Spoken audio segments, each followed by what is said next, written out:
Donc, bac, mathématiques, 17 juin 2025, exercice 2, partie B, petit 3, petit b. Donc, on étudie une fonction dans la partie B, on l'étudie par le calcul, et d'après le petit a qu'on a fait juste avant, eh bien, on a montré que la dérivée seconde de cette fonction, c'est-à-dire f', dérivée seconde, est égale à 1 sur x, facteur de 4 ln de x plus 1, pour x appartenant à 0 plus l'infini, qui était l'ensemble de définition de la fonction et aussi l'ensemble de dérivabilité. Donc, dans le petit b, on demande d'étudier la convexité de la fonction f sur 0 plus l'infini et préciser la valeur exacte de l'abscisse du point d'inflexion. Donc, on utilise pour déterminer la convexité généralement la dérivée seconde, parce que lorsque la dérivée seconde elle est positive, la fonction elle est convexe, et quand la dérivée seconde est négative, la fonction elle est concave. C'est comme cela que l'on fait pour étudier par le calcul la convexité d'une fonction. Et quand une fonction passe de convexe à concave, eh bien sa courbe admet un point d'inflexion, et l'abscisse c'est la valeur de x en laquelle ce point d'inflexion est atteint. Enfin, c'est la valeur de x en laquelle on passe de donc dérivée seconde positive à dérivée seconde négative, ou vice-versa, c'est-à-dire là où on change de convexité, la valeur de x où on change de convexité. Donc du coup, on va étudier le signe de f seconde de x.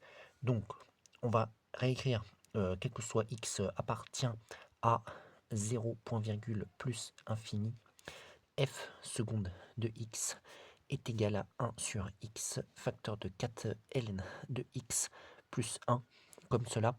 Et donc, on voit qu'il est mis déjà sous forme d'un produit. Donc, nous allons faire la remarque que 1 sur x, le premier facteur, est strictement supérieur à 0 pour x appartient toujours au même ensemble, 0, point virgule plus l'infini. Donc, on a déjà trouvé le signe du premier facteur. Donc, en fait, le signe ne dépend que de 4 ln de x plus 1. Donc, comment nous allons faire pour savoir cela? Nous allons prendre 4 ln de x plus 1 et nous allons résoudre une équation pour savoir par exemple quand est-ce qu'il est positif. Donc, ça va donner 4 ln de x supérieur à 1. On divise par 4 des deux côtés de l'inégalité, ça nous donne ln de x est supérieur à 1 sur 4. Et maintenant, nous allons appliquer la fonction exponentielle, qui est la fonction réciproque de la fonction ln, parce que je rappelle que e de ln de x est égal à x pour tout x strictement positif. Donc nous allons appliquer la fonction exponentielle des deux côtés. On va obtenir e de ln de x sur la gauche, et sur la droite e de 1 quart.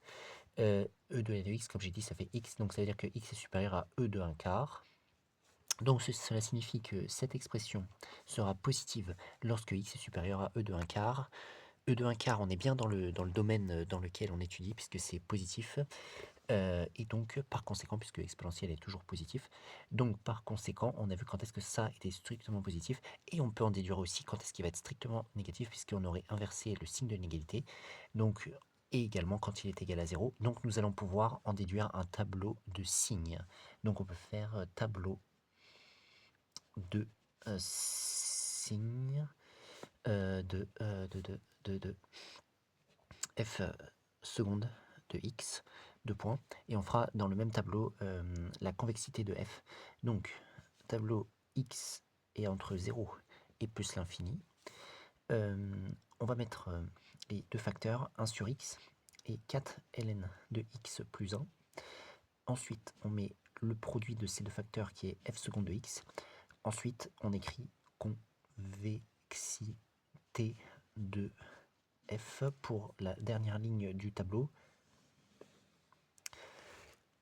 Hop, on trace ce tableau avec les différentes lignes, comme cela.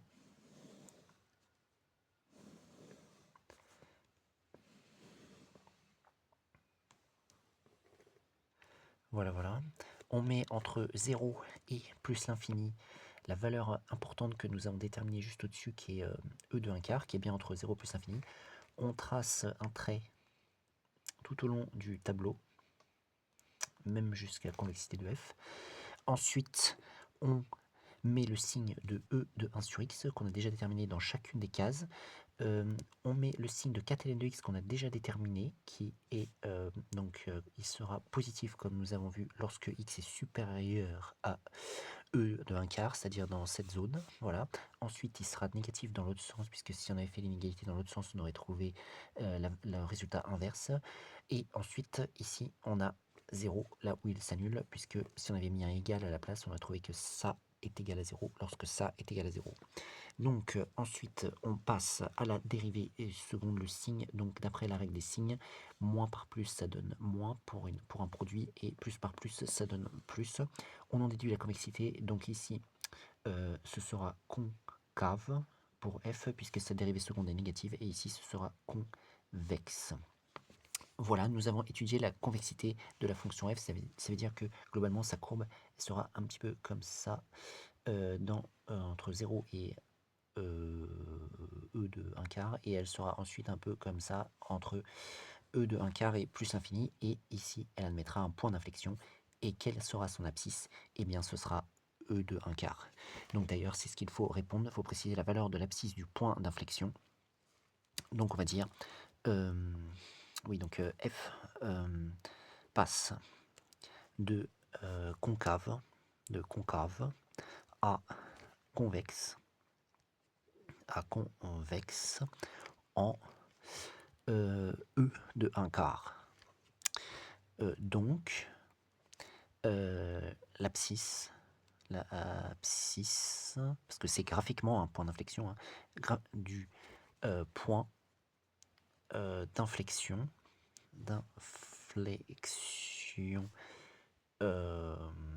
l'abscisse du point d'inflexion de sa courbe, qui doit s'appeler peut-être C de f, de sa courbe, et E de 1/4. On l'a vu sur le tableau. Donc voilà comment répondre à cet exercice 2, partie B, 3B du bac mathématiques Métropole, 17 juin 2025.